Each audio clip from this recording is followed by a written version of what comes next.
Doctor Ajay Kumar ji, defence secretary, director general NCC lieutenant general Gurveer Pal Singh ji, MOD और arm forces के सभी वरिष्ठ अधिकारीगण और मेरे प्यारे एनसीसी कैडेट्स, मीडिया के मित्रों, देवियों व सज्जनों, मेरी यह प्रबल इच्छा थी कि मैं हमारे एनसीसी के कैडेट से सीधा मिलूं और उनसे मैं सीधा संवाद करूं, पर अभी मैं कोविड पॉजिटिव हूं और आइसोलेशन और अन्य प्रोटोकॉल्स का पालन करने के कारण मुझे कहीं आने जाने की इस समय मनाही है। लेकिन हमारे एनसीसी के बच्चों को लेकर मैं इतना उत्साहित और पॉजिटिव रहता हूं कि कोविड का पॉजिटिव होना भी मुझे आप लोगों से रूबरू होने से रोक नहीं पाया और बातचीत करने के लिए मैं आप लोगों के बीच आज उपस्थित हूं। सबसे पहले आप सभी से मैं अपनी कुछ व्यक्तिगत बात साझा करना चाहता हूं।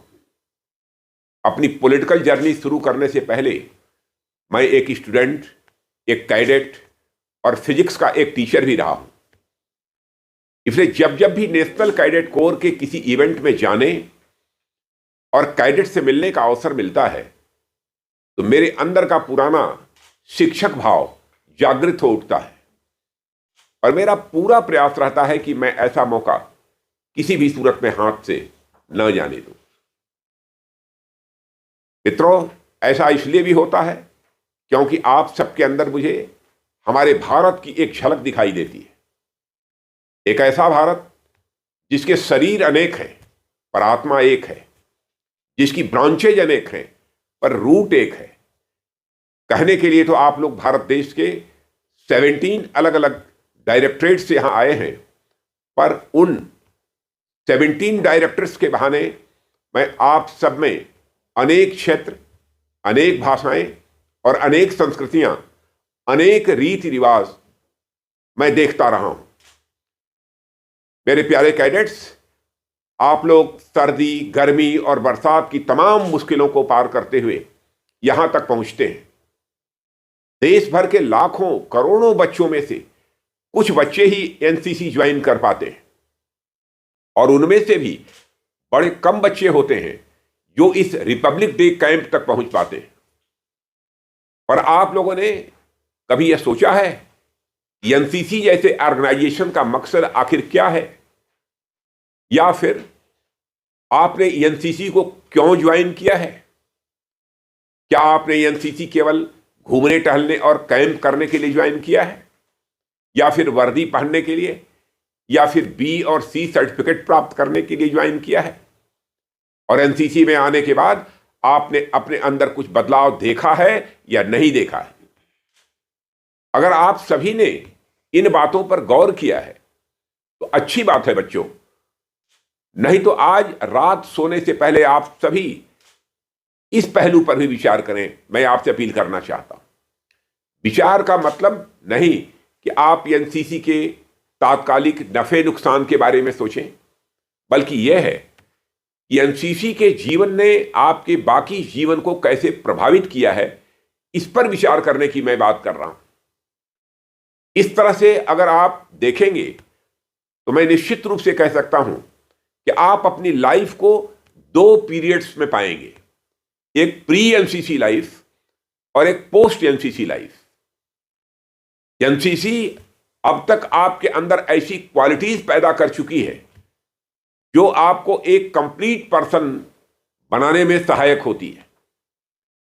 इसने आपके अंदर एक लीडर, एक सैनिक, एक आर्टिस्ट, एक म्यूजिशियन और इन सबसे ऊपर एक अच्छे इंसान के गुण पैदा किए हैं जो मैं अपनी आंखों से साफ देख सकता हूं। मेरे प्यारे कैडेट्स, यहां मिलने वाली सीख जैसे एकता, अनुशासन, सत्यपरायणता, साहस, सद्भाव, बंधुत्व और नेतृत्व जैसे गुण हमेशा से हमारे देश में मार्गदर्शक गुण रहे हैं और इन्हीं गुणों को अपनाकर हमारे युवाओं ने समाज में एक महान आदर्श भी स्थापित किया है। मैं आप सबसे आज हमारे समाज की कुछ युवा विभूतियों के बारे में बात करना चाहता हूं। साथियों, आप सभी युवा प्रहलाद की कहानी जानते होंगे।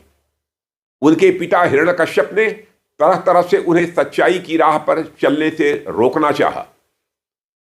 उन्हें कई प्रकार की प्रताड़नाएं भी दी गई। बावजूद इसके वे सत्यपरायणता और सच्चाई की राह से कभी विचलित नहीं हुए और धैर्य और साहस के साथ अपनी राह वो चलते रहे। अंत में क्या हुआ हम सब जानते हैं।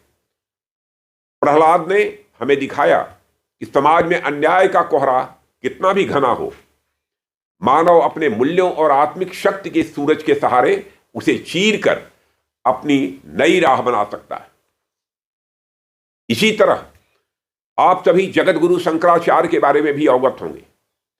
केरल के एक छोटे से गांव में जन्मे इस युवा सन्यासी ने धर्म, अध्यात्म, दर्शन और विचार के संयोग से पूरी भारतीयता की अवधारणा को दुनिया के सामने रखने में कामयाबी हासिल की। सुदूर उत्तर में बद्रिका धाम से लेकर दक्षिण में रामेश्वरम और पूर्व में जगन्नाथपुरी से लेकर पश्चिम में द्वारिका धाम की जो स्थापनाएं उन्होंने की, वह आज भी भारतीय संस्कृति का अनवरत प्रचार प्रसार कर रहे हैं। और यह सर्वमान्य है कि आइडिया अथवा विचार के आधार पर ही सभ्यताएं, संस्कृतियां और शासन आगे बढ़ा करते हैं। और मुझे कहते हुए गौरव की अनुभूति होती है कि हमारे देश में वर्तमान में जो सांस्कृतिक और राजनैतिक अवधारणा विद्यमान है, उसको आज से 1000 वर्ष पहले एक युवा सन्यासी शंकराचार्य ने सुदृढ़ किया था। और ये सब हमें क्या सिखाते हैं? ये सभी हमें बताते हैं कि एक उद्देश्य, एक विजन, मन में हमेशा कुछ नया सीखने और करने की ललक हो तो एक सामान्य बालक भी प्रहलाद, शंकराचार्य और स्वामी विवेकानंद बन सकता है। मेरे प्यारे कैडेट्स, इसी तरह आप इतिहास उठाकर देखेंगे तो बुद्ध, महावीर, कबीर, नानक से लेकर रानी लक्ष्मीबाई, सावित्रीबाई फुले, महात्मा गांधी और डॉक्टर अंबेडकर इन्हीं गुणों के आधार पर आज हमारे आदर्श व्यक्तित्व हैं। यह सभी किसी भी कुल खानदान में पैदा हुए, यह मायने नहीं रखता कितने धनवान रहे हो, यह मायने नहीं रखता कितने धीरवीर रहे हों, यह मायने नहीं रखता। मायने अगर कुछ रखता है तो यह कि इन्होंने अपने समाज और राष्ट्र के लिए क्या किया। मायने यह रखता है कि उन्होंने तत्कालीन समाज को ऐसी राह दिखाई जो आज भी हमारे लिए गाइडिंग लाइट का काम कर रही है। नेशनल कैडेट कोर का भी उद्देश्य यही है कि वह आपके अंदर उन गुणों को विकसित करे जिससे आप स्वयं तो अपनी राह निर्मित कर ही सकें, साथ ही समाज को भी एक नई दिशा दे सकें। साथियों, इस उम्र में कई बार हमें लगता है कि बातें तो सब ठीक हैं, पर अभी 17-18 ईयर्स में हम भला कर भी क्या सकते हैं? यह तो अभी खेलने खाने का दिन है, जब समय आएगा तो कुछ किया जाएगा। ऐसा होता है कि नहीं? पर यहां मैं आप लोगों को ध्यान दिलाना चाहूंगा कि अगर आप इतने टफ कंपटीशंस को पार करके डीजी एनसीसी परेड ग्राउंड पहुंच चुके हैं, यकीन मानिए कि आप जीवन में बड़े से बड़ा लक्ष्य भी अपनी मेहनत और लगन के दम पर हासिल कर सकते हैं। जरूरत है तो नए और बड़े सपने देखने की, उस पर पूरे मनोयोग से काम करने की, और सबसे महत्वपूर्ण अपने विचारों के बंधन को तोड़कर आगे बढ़ने की। यहां मुझे स्वामी विवेकानंद याद आते हैं। वह एक छोटी पर बड़ी महत्वपूर्ण कहानी सुनाया करते थे जो शायद आप लोगों ने भी कभी निश्चित रूप से सुनी होगी। किसी समय एक शेरनी एक बच्चे को जन्म देने के दौरान मर जाती है। नवजात शेर का बच्चा असहाय पड़ा होता है। संयोग से उधर से भेड़ों का एक झुंड गुजरता है। अकेले बच्चे को देखकर भेड़ों को दया आती है और वे सिंह शावक को अपने साथ लेकर चले जाते हैं। शेर का बच्चा मेमनों के साथ पलने बढ़ने लगता है। कुछ समय बीत जाता है, पर मेमनों के साथ खेलता, हरी घास चरता शेर खुद एक मेमना बना रहता है।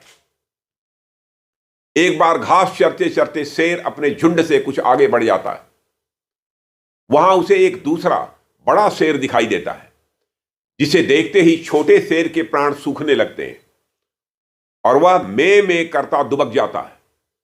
क्यों? क्योंकि दिमागी रूप से वह अभी भी खुद को मेमना ही समझता है। दूसरे शेर को बड़ा आश्चर्य होता है कि एक शेर मैं और एक शेर यह है, फिर यह मुझसे डर क्यों रहा है? पूछने पर छोटा शेर बोलता है कि हम तो मेमने हैं और शेरों से हमें दूर रहना चाहिए, ऐसा हमें सिखाया गया है। बड़ा शेर उसे समझता है, नहीं, तुम एक शेर ही हो, पर उसे समझ में नहीं आता है। गुस्से में बड़ा शेर उसे उठाकर एक झील के किनारे पटक कर बोलता है कि पानी में अपनी शक्ल देख और तय कर कि तू मेमना है या मेरी तरह एक शेर है। और पहली बार जब वह छोटा शेर अपने को पानी में देखता है, हनुमान जी की तरह उसे अपनी वास्तविक शक्ति का एहसास होता है, मेरे प्यारे बच्चों, और वह ऐसी दहाड़ मारता है कि पूरा जंगल उससे कांप उठता है। अपने को पहचानने की क्षमता उसे सामान्य जानवर से जंगल के राजा की श्रेणी तक पहुंचा देती है। यही प्रेरणा आपके जीवन में भी आवश्यक है। आगे स्वामी विवेकानंद जी कहते हैं, you are lions, you are souls, pure, infinite and perfect, might of the universe is within you. यानी आप भी शेर हैं, आप आत्मा हैं, शुद्ध, अनंत और परिपूर्ण है। ब्रह्मांड की संपूर्ण शक्ति आपके भीतर है। हमारे प्राचीन शास्त्रों में हमें अहम ब्रह्मास्त्र का पाठ पढ़ाते हैं, यानी उसी एक ऊपर वाले का नूर हम सब में है। हम सभी ब्रह्म हैं, इसलिए आप वह सब कुछ कर सकते हैं जो आप अपने जीवन में चाहते हैं। और मैं समझता हूं एनसीसी आपके लिए उसी झील की तरह है, जहां आप स्वयं को अच्छी तरह पहचान सकते हैं, अपने को निखार सकते हैं और जीवन में नई ऊंचाइयों को हासिल कर सकते हैं। मेरे प्यारे साथियों, आपको अपने आसपास ऐसे अनेक उदाहरण मिल जाएंगे जिन्होंने आपकी उम्र में ही अपनी प्रतिभा को पहचाना और उस पर काम करते हुए दुनिया में अपना और अपने देश का नाम रोशन किया है। वायजू रविंद्रन, रितेश अग्रवाल, फाल्गुनी नायर और अंकिति बोस जैसे अनेक यंग एंटरप्रेन्योर्स हैं जिन्होंने कम उम्र में ही अपनी क्षमता को पहचाना और अपने स्टार्टअप शुरू कर अपने जीवन और इंडियन इकोनॉमी में नए अध्याय जोड़ रहे हैं। इसी तरह अन्य क्षेत्रों में भी आपको अनेक नाम मिल जाएंगे जिन्होंने कम उम्र में ही नई ऊंचाइयां हासिल की हैं। मुझे पूरा विश्वास है कि आने वाले समय में आप में से भी कई कैडेट्स अपनी मेहनत और लगन के बल पर कुछ नया और अलग करेंगे और दुनिया भर में अपना और अपने देश का नाम रोशन करेंगे। हमेशा आप लोगों के साथ हैं। Friends, I am aware that this congregation is made up of cadets from different regions of the country. Hence, I would also like to address you in English for the benefit of those coming from non-Hindi speaking regions. Friends, it is rare for a person of my age to be able to talk directly to so many young and promising boys and girls of your age and caliber. But this is one of the perks of my office, that I get this tremendous opportunity to engage with the youth of our country.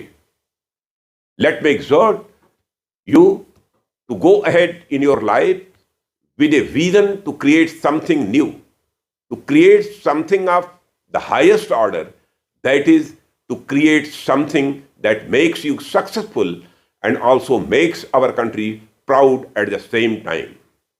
Work fearlessly with a single-minded purpose to serve the greater good of humanity while building a better life for yourselves. As some of you may be aware, we celebrated National Youth Day a few days earlier, which is a commemoration of the birth anniversary of Swami Vivekananda. He once said, if you don't come across any problem, you can be sure that you are traveling on a wrong path.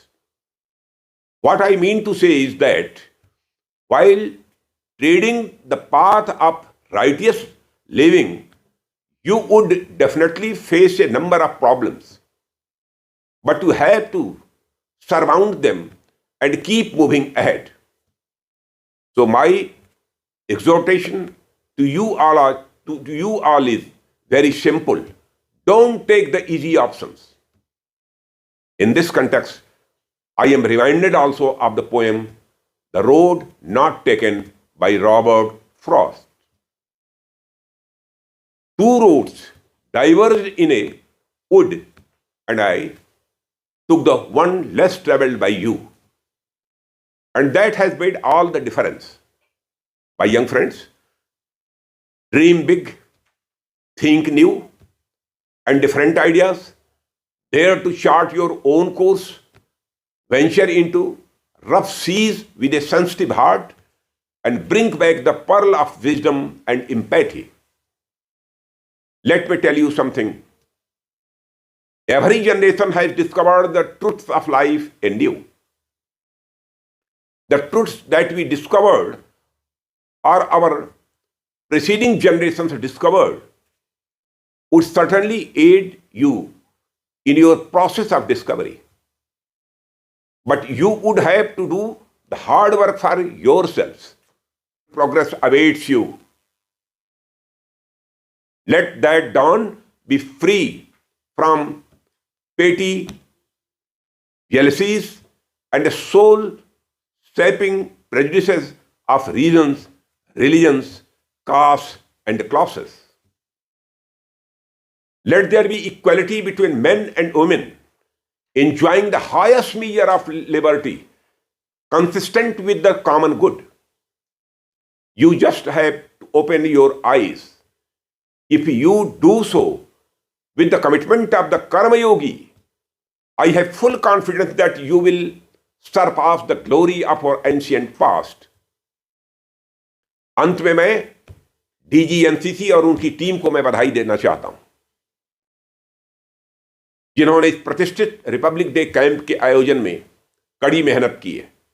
उनकी पूरी team को बधाई देता हूं और देश के विभिन्न हिस्सों के सभी कैडेट को भी बधाई दूंगा जो इसमें अपनी प्रतिभागिता कर रहे हैं। अंत में कुछ पंक्तियों के साथ मैं अपना वक्तव्य समाप्त करना चाहूंगा। उठो धरा के अमर सपूतों, उठो धरा के अमर सपूतों, पुनः नया निर्माण करो, जन जन के जीवन में फिर से नई स्फूर्ति, नव प्राण भरो। नया प्रात है, नई बात है, नई किरण है, ज्योति नई, नई उमंगे, नई तरंगे, नई आस है, सांस नई, युग युग के मुरझे सुमनों में नई नई मुस्कान भरो, नई नई मुस्कान भरो। मेरे प्यारे एनसीसी कैडेट्स, इन्हीं शब्दों के साथ आप सबके उज्जवल भविष्य की शुभकामनाएं देते हुए मैं अपना निवेदन समाप्त करता हूं। आप सबको बहुत बहुत धन्यवाद। जय हिंद।